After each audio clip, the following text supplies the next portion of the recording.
Fitnatul Dajjal, kekacauan karena Dajjal itu bersifat paradigma. Jadi mainnya paradigma. Bayangkan COVID yang belum jelas juntrungnya dari mana, kita udah ketakutan semua, benar kan? Gak apa-apalah masjid begini daripada ditutup, kan begitu. Betapa menangisnya, menjeritnya kolbu kita selama 3 bulan lebih, masjid di lockdown. Wah, stres kita Pak mikirin itu. Rohani kita yang stres. Sampai ada jamaah kita nangis-nangis, Ustaz, gimana nih masjid kita sering lockdown ini?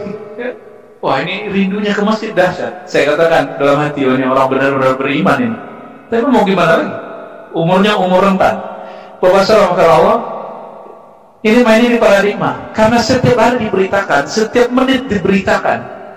Akhirnya itu benar-benar masuk dalam pikiran kita. Kita nggak nolak kok COVID ada.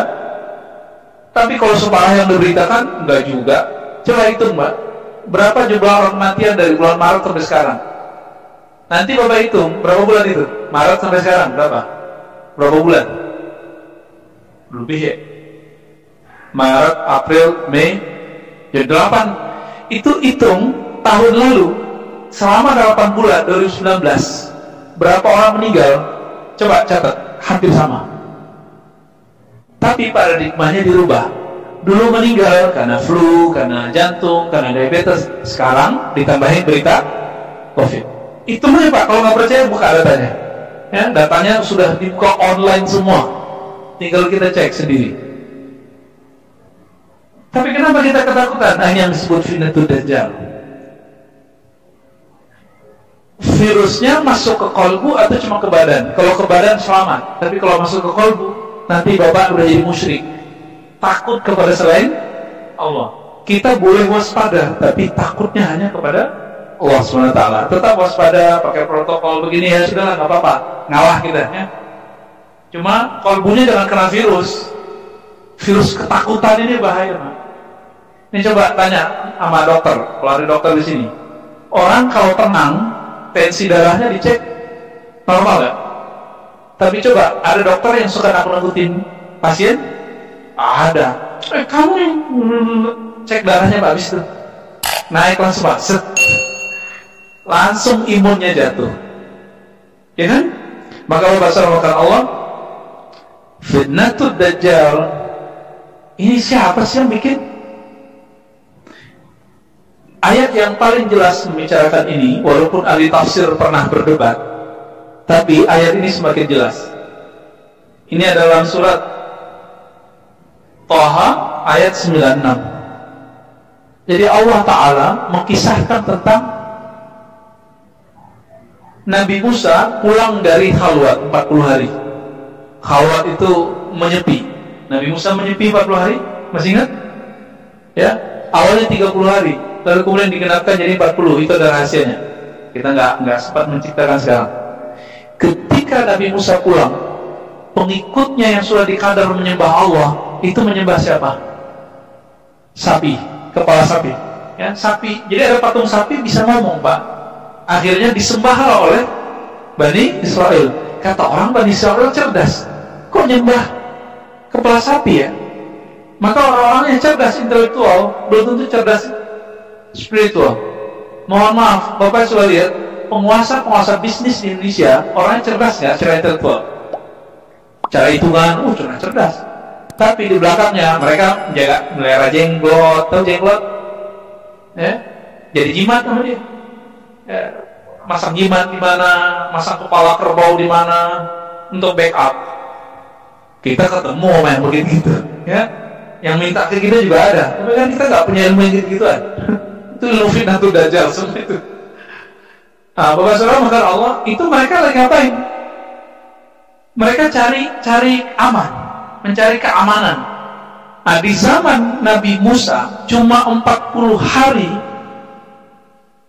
dan sudah mengkader jamaahnya, umatnya bertahun-tahun, itu berubah.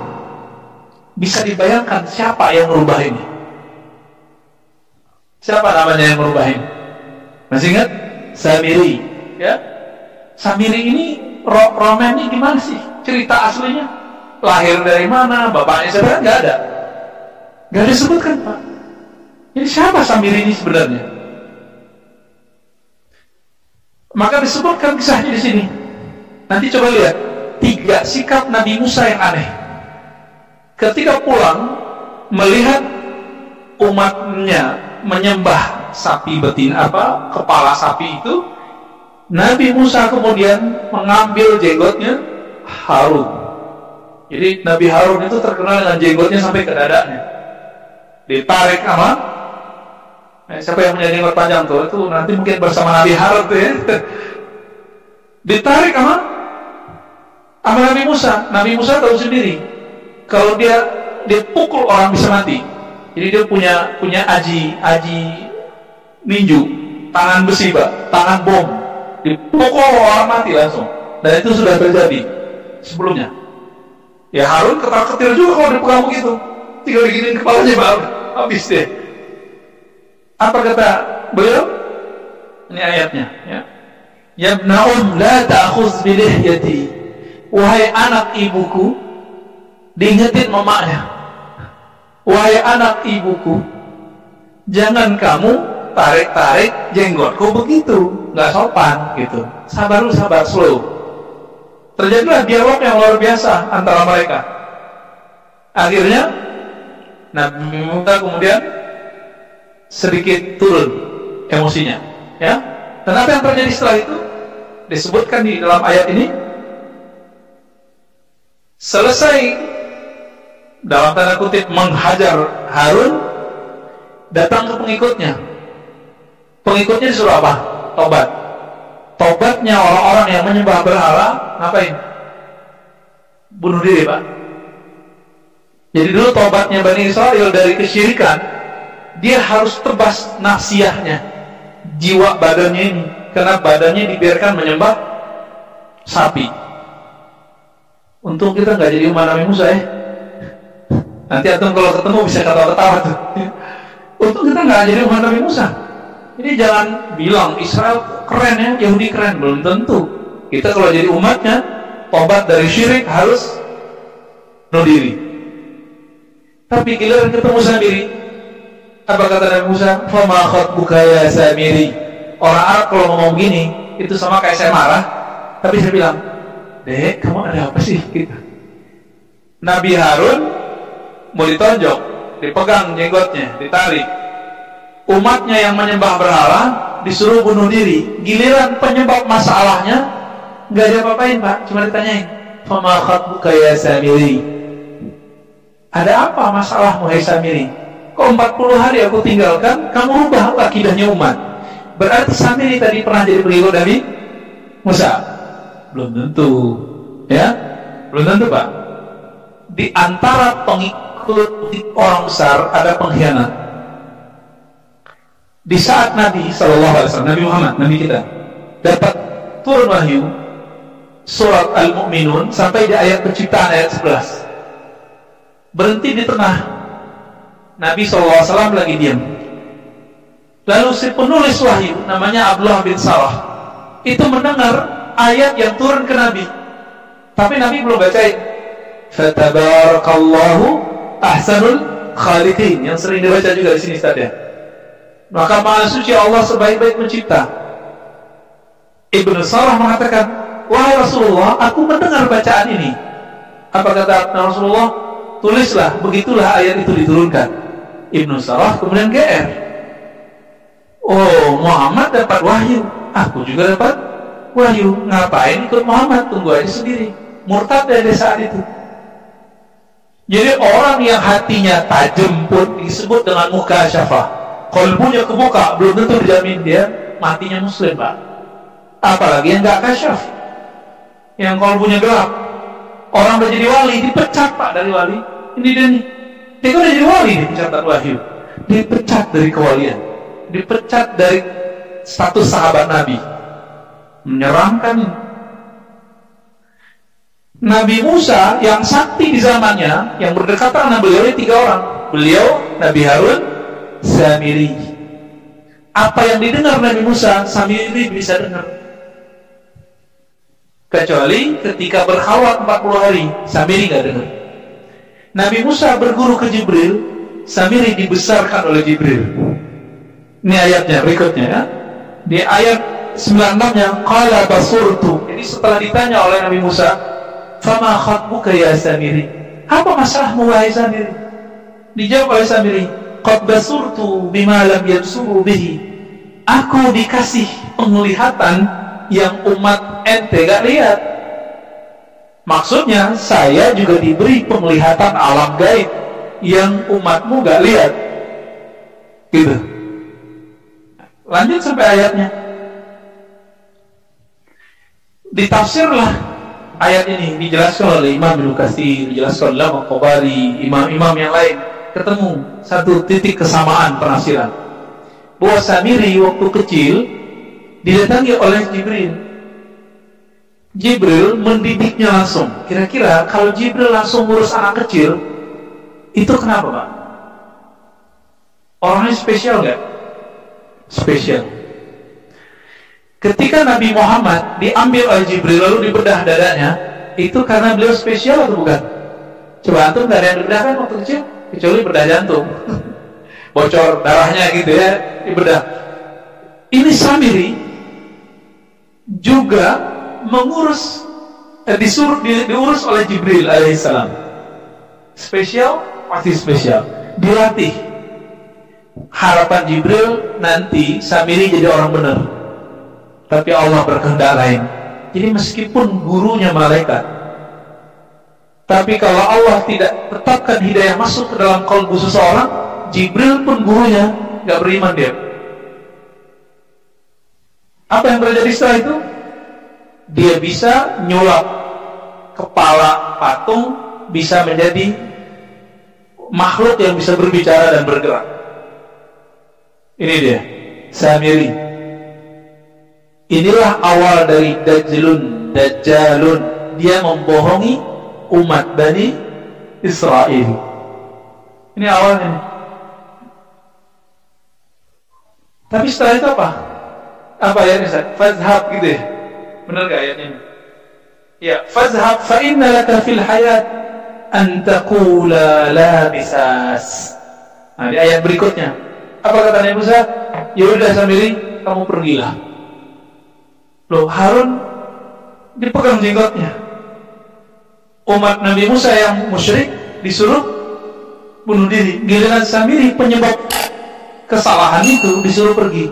Pergilah ente wahai Samiri. Loh, kenapa kau disuruh pergi? Kok nggak ditonjok sama Nabi Musa? Karena seandainya Nabi Musa tonjok, itu nggak mati.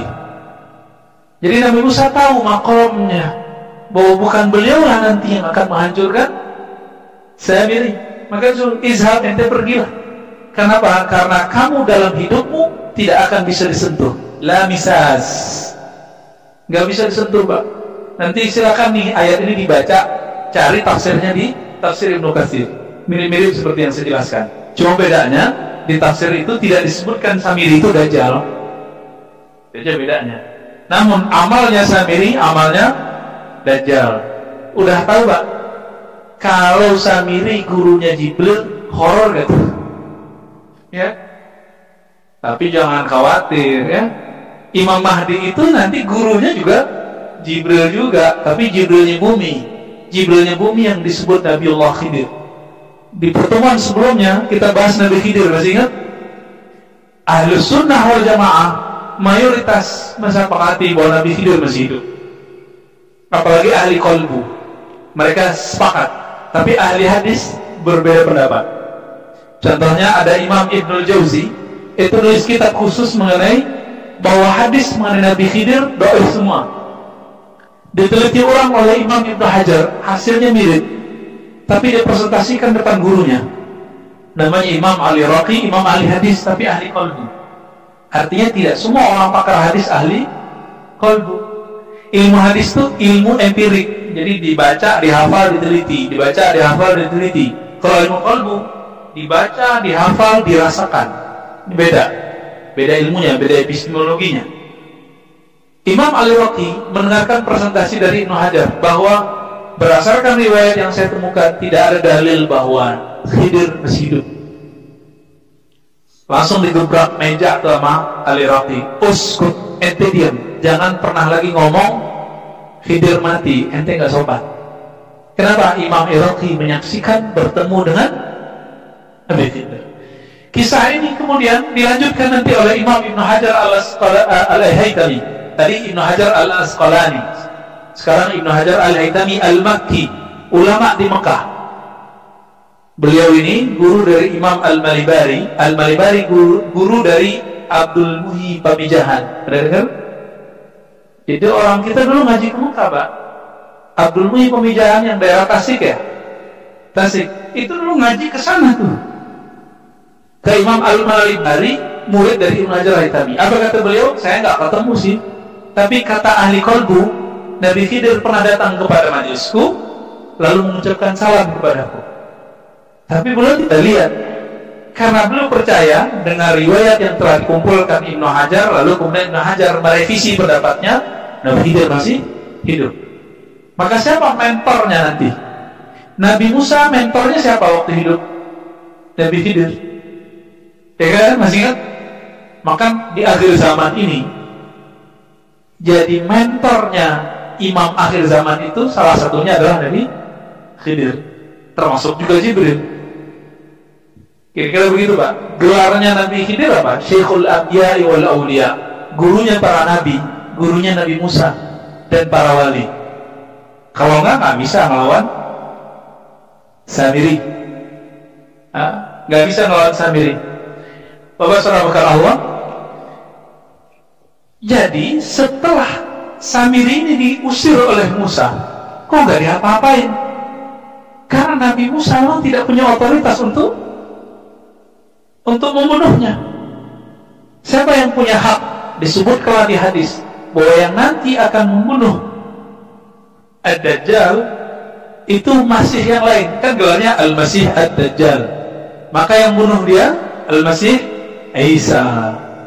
Sayangnya banyak orang-orang intelektual di tahun-tahun 60-an, 70-an di Arab sana itu ketika baca hadis sahih ini bilang, ini hadis gak sahih.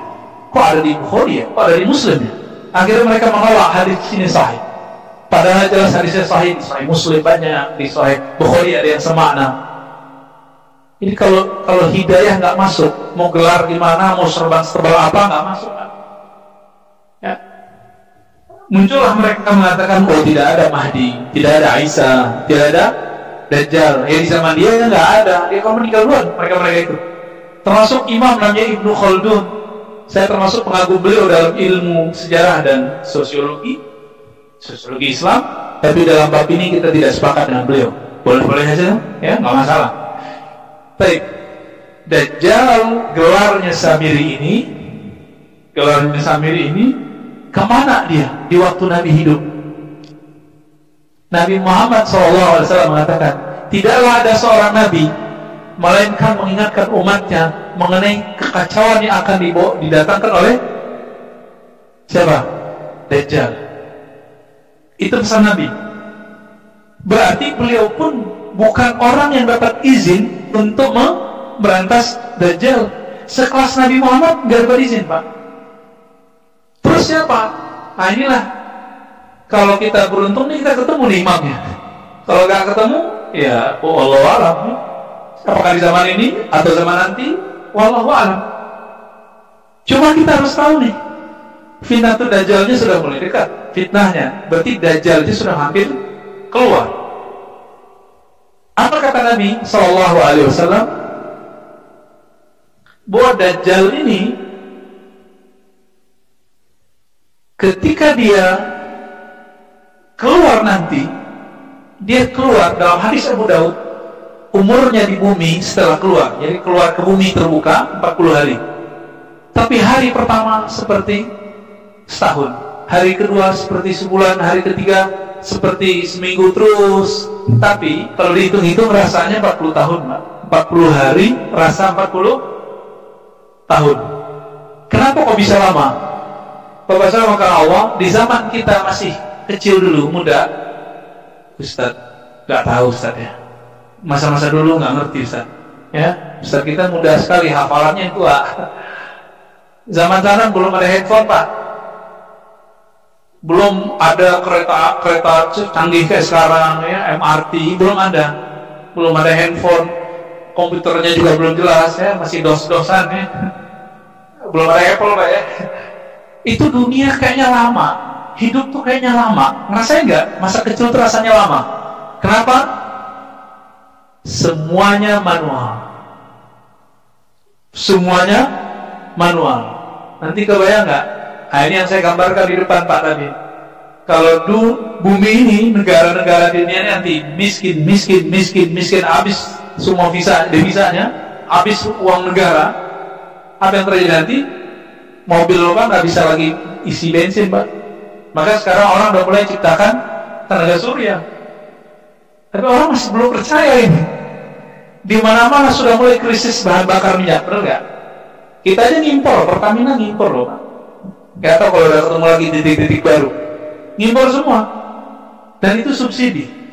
Tapi diam-diam naik kita nggak tahu ya kan. Masih lebih murah daripada negeri sebelah. Jika ini nanti terjadi, artinya teori bahwa nanti di akhir zaman semuanya kembali ke zaman manual sangat besar kemungkinan. Mobil nggak jalan, pesawat nggak jalan, listrik pun susah banget. Maka muncullah nanti krisis energi, lalu krisis pakan. Nah, ini mulai bahaya. Disinilah 40 hari, 40 malam, sebagaimana di zaman Nabi Musa 40 hari, 40 malam, orang-orang menjadi musyrik. Jadi itu sejarah berulang. Berapa hari selama Nabi Musa? 40 hari, 40 malam. Nanti diulang Pak ceritanya. 40 hari, 40 malam. Rasanya seperti 40 tahun. Orang lagi panik, orang lagi lapar, orang lagi susah, tiba-tiba ada datang yang bawa tiba-tiba hujan. Padi diginiin, tumbuh Pak. Kira-kira gimana itu? Orang mengira dialah sang satria piningit, juru selamat, imam akhir zaman, Al-Mahdi. Padahal dia adalah Dajjal. Hati-hati ntar. Gurunya Jibril. Mantra-mantra Jibril dia punya semua, kecuali beberapa hal yang disimpan untuk Al-Mahdi. 40 hari Pak, persis sama. Jadi di hadis 40 hari, di ayat cerita Nabi Musa meninggalkan rumahnya 40 hari. Wah, ini menyeramkan nanti. 40 hari malamnya. Kemana Imam Mahdi saat itu? Mungkin dia lagi khawatir kali 40 hari. Ya, dia mengatakan, aku tinggal dulu kalian ya. Saya ada panggilan dari Allah 40 hari. Itu zaman-zaman genting. Nah, nanti harun-harunnya beliau, uzara-uzaranya beliau, khadam-khadamnya beliau, wakil-wakil beliau, itu kelabakan, gak bisa nahan. Gak bisa nahan, kecuali yang Allah kasih hidayah, yang disebut Ahlul Badar. Ahlul Badar itu apa? Orang yang imannya sama seperti iman pejuang Badar. Apa imannya pejuang Badar itu? 313 orang lawan ribuan Pak. Itu kan cuma kalimat 1000-an, itu lebih dari 1000. Berarti satu orang lawan 4 atau 3, itu imannya berkali lipat. Dengan iman satu biji di kalbunya, itu bisa mengalahkan zombie-zombie 3-4 orang itu. Itu zombie semua itu Pak. Monster itu. Dia ingin menghancurkan orang, ingin ngalahin orang, ingin makan, menduit orang. Kan mereka zombie semua. Mereka yang pengen menghancurkan Nabi, mereka buat sayembara ingin membunuh Nabi Sallallahu Alaihi Wasallam. Harta-harta para sahabat kan diambil mereka semua. Ya, kafir Quraisy waktu itu. 313 hari ke-17 Ramadan lagi puasa, lapar, perang sama orang kenyang. Kira-kira gimana Pak? 313 nggak akan berubah imannya melihat ada tumpukan makanan di sana, nggak berubah. Karena dia udah kenyang sama ilmu, iman dan ma'rifatullah. Tapi di luar itu nggak tahu nasibnya. 313, 124 ribu, hanya itu yang selamat nanti. Kecuali 120 ribu punya murid-murid, paling itu yang bisa dikasih syafaat tuh. Ya kalau antum nggak jadi Ahlul Badar 313, semoga jadi muridnya. Amin. Ya, udah kebayang Pak. Saya bukan nakut-nakutin. Ya, emang menakutkan. Kalau kita ingat-ingat, itu menakutkan semua Pak. 40 hari, 40 malam, krisis energi mulai. krisis politik semua. Ini kan orang 2024 masih berebut nih. Ingat, kalau dia paham bagaimana masa depan, dia gak akan berebut. Karena Nabi mengatakan di akhir zaman para pemimpin tidak punya haibah, tidak punya kehormatan, dibenci. Orang tadi ini dianggap orang suci, jadi pemimpin Pak, dibenci orang langsung. Hari pertama dihujat ribuan orang, jutaan orang. Nanti coba aja lihat. Antum sebut fulan soleh, nanti dia jadi presiden misalnya atau jadi gubernur, langsung dihujat jutaan orang. Hari pertama dia kerja, apalagi 100 hari kerja. Ya? Maka wibawa raja-raja, presiden-presiden nanti habis. Mereka untuk ketemu dengan Samiri itu melakukan penelitian-penelitian, ritual-ritual, semuanya. Dan itu inspirasi Pak. Siapa yang bisa menginspirasi buat virus? Kalau bukan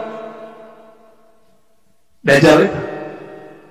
Ini bukan cocok logi, karena Dajjal itu salah satunya dia bawa virus biologis. Tapi virus yang paling bahaya bukan itu. Virus akidah. Nanti next setelah ini ada virus namanya virus sihir, magic. Nanti akan muncul satu zaman orang suka nanti perdukunan Pak semuanya. Ini saya udah lihat calon-calon yang calon-calon itu nyari backup. Ada backupnya uskun, ustadz dukun, ada ahli wirid, ada dukun beneran Pak. Bahkan ada beberapa tanah-tanah pejabat-pejabat tertentu sengaja ditanam di situ khadam-khadam jin yang jahat-jahat supaya nggak bayar pajak. Sampai sekarang masih ada. Ternyata sudah mulai dari Orde Baru sampai sekarang. Jadi antum jangan percaya dulu sama public figure sekarang. Saya nggak percaya amat ya. Yang muncul-muncul sekarang itu belum tentu itu. Kalau bersama Allah nanti ada virus-virus magic itu, virus-virus sihir. Dan yang paling suka sihir siapa? Globalis. Mereka yang kita simbolkan dengan penyembah setan. Dan yang mereka cari itu public figure, artis, ya kan? Kenapa artis? Masih ingat dulu ada artis Indonesia yang tengkar sama gurunya, sama guru spiritualnya, kan? Kenapa? Mungkin maharnya kemahalan kali. Jadi artis aja ingin bertahan popularitasnya, dia butuh dukun Pak di belakangnya. Ya uskun lah. Yang baru meninggal siapa nih? Gatot siapa Pak? Ya Braja Musti. Dia itu pembackup artis-artis Pak. Itu temenannya sama magic itu. Orang kalau udah masuk ke dia susah keluar. Itu mainan-mainan mereka udah itu. Dia nggak tahu kalau dia sudah menjadi wayang-wayangnya Fitnatul Dajjal. Masa ritual untuk supaya nyambung ke alam gaib harus pakai sabu-sabu dulu kan? Masuk akal nggak Pak? Ke Haramain, Mekah, Madinah nggak kedetek itu kan? Kalau nggak ada bantuan magic. Jadi dia pergi umroh di hotel dia nyambung. Masuk akal nggak? Kalau nggak pakai ilmunya Dajjal nggak bisa masuk Pak.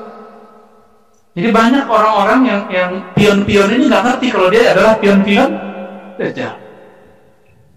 Kenapa Dajjal bisa begitu? Karena Dajjal ini nggak ada urusan orang mau mati mau apa, bagi dia yang penting dia menang. Maka saya tutup nih kajian ini dengan satu ayat yang mungkin dijelaskan lumayan juga nih. Surat Fussilat surat 41 ayat berapa tuh Ustaz? Ayat 9. Orang-orang kafir berkata, gimana kalimatnya? Rabbana arinal ladaini adallana ya minal jinni wal insi. Benar Ustaz? Kalau salah tolong dibenerin. Wahai ya Allah, nanti di neraka orang-orang kafir itu mengumpat, lalu sembari mengumpat itu berdoa. Apa doanya? Ya Allah, tunjukkanlah kepada kami, kasih unjuk kepada kami, bawa ke sini dua orang al-lazaini. Ini beda al-lazina dan al-lazaini. Al-lazaini dua orang, dua sosok adallana yang menyesatkan kami. Satu minal jinni, kedua minal insi. Satu dari jin, satu dari manusia. Kita udah cari beberapa hari ini tafsirnya. Hampir semua penafsir mentok. Kalau jin, jelaslah itu iblis. Kalau manusia, siapa? Di tafsir Tabari disebutkan, tafsir Ummah Salaf Saleh, kayaknya ini anak Nabi Adam yang membunuh saudaranya. Siapa? Ya, tapi dibantah oleh Imam Al-Alusi dalam kitab Ruhul Ma'ani, kitab tafsir belakangan. Beliau ahli qalbu, adabnya tinggi. Apa kata Imam Al-Alusi? Tidak benar. Qabil itu meskipun bunuh saudaranya, dia mukmin tapi berdosa. Dia mukmin tapi berdosa. Lalu siapa sosok ini? Enggak dijawab oleh Imam Al-Alusi. Tapi Imam Al-Alusi sudah membuka ruang bagi kita, terutama bagi saya yang tidak baca ayat ini. Siapakah dia? Lebih kurang dengan perkembangan tafsir sekarang bisa dikatakan Ad-Dajjal. Dari kalangan jin adalah iblis, dari kalangan manusia adalah Dajjal. Baru terjawab kenapa kita berdoa setiap akhir salat, ya Allah lindungi aku dari fitnati Dajjal, fitnahnya Dajjal. Baru kita paham. Jadi dua sosok ini, kira-kira apa hubungan iblis dengan Samiri, Dajjal tadi? Itu saya nggak bisa jelaskan. Kita dikasih tahu hubungan apa, kita dikasih tahu, tapi kita nggak dibolehkan menceritakannya, ya, karena datanya secara fisik belum ketemu, baru ketemu secara rohani, Pak, ya, data-data penjelasan ini. Maka Bapak Saudara Allah, udah wajib, setengah wajib lah, setiap hari kita melazimkan doa, ya Allah lindungi aku dari azab kubur, azab neraka, dan fitnah Dajjal. Minimal pagi sama sore, Pak, jangan tinggalkan doa ini, ya. Kalau memang kita bukan terpilih menjadi pejuang bersama Imam Al-Mahdi, kita akan dicabut nyawa sebelum terjadi itu. Tapi kalau kita terpilih sebagai pejuang di zaman itu, apapun keadaannya nanti, insya Allah kita masih hidup. Gitu. Saya berdoa yang hadir ini tidak salah pilih imam, karena 40 hari mencekam itu, orang-orang mengira itulah Al-Mahdi. Ternyata itu adalah, ya. Next kita cerita, siapakah tentara Dajjal? Apakah Yahudi doang? Wahyudi kata orang sekarang. Ya, belum tentu. Kan lagi banyak ceritanya bahwa Yahudi lagi menanam pohon tertentu. Ya, belum tentu begitu, Pak. Pemahamannya belum tentu begitu. Siapa tahu tentaranya di sekitar kita. Nah, nanti tolong ingatkan saya. Kita akan membahas tentara-tentara Dajjal, ciri-ciri munculnya Dajjal. Tapi kabar gembiranya, kalau Dajjal sudah mau keluar, berarti Mahdi juga sudah mau keluar. Nah, ini pembahasannya mungkin 3-4 pertemuan. Ini kan masuk kedua, ya. Ya, mungkin 2 pertemuan lagi baru beres. Baru kita masuk ke alam padang mahsyar, insya Allah, ya. Kalau enggak nyaman kita hidup, ya. Orang-orang di luar sana berbicara akhir zaman, tapi mohon maaf, berdasarkan prasangka, berdasarkan emosi, berdasarkan ketidaksabaran. Nggak sabar, pengen maksain Imam Mahdi keluar sekarang juga, tahun ini juga. Dajjal muncul tahun ini juga. Ini kan maksa-maksa Allah. Ini nggak bisa. Ini kan urusan Allah Subhanahu Wa Taala, bukan urusan kita. Nah, saya tutuplah dengan satu kalimat.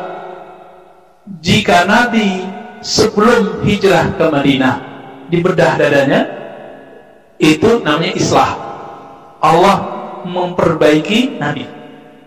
Maka Al-Mahdi, karena dia pewaris yang paling pas mewarisi ajaran kenabian Nabi Muhammad SAW, sebelum nanti muncul di hadapan khalayak ramai, tapi beliau sudah muncul di khalayak Al-Badr 313 itu. Sudah muncul. Sebelum muncul nanti, beliau pun dadanya akan dibedah oleh Allah. Apakah makna atau hakiki, kita serahkan maknanya kepada Allah. Ini disebut dalam hadis islah. Maka dikatakan dalam hadis Nabi, seandainya kiamat tinggal 1 hari, pasti Allah akan bangkitkan seorang Al-Mahdi dan diislah semalam. Diislah semalam, diperbaiki semalam. Ini kabar gembiranya.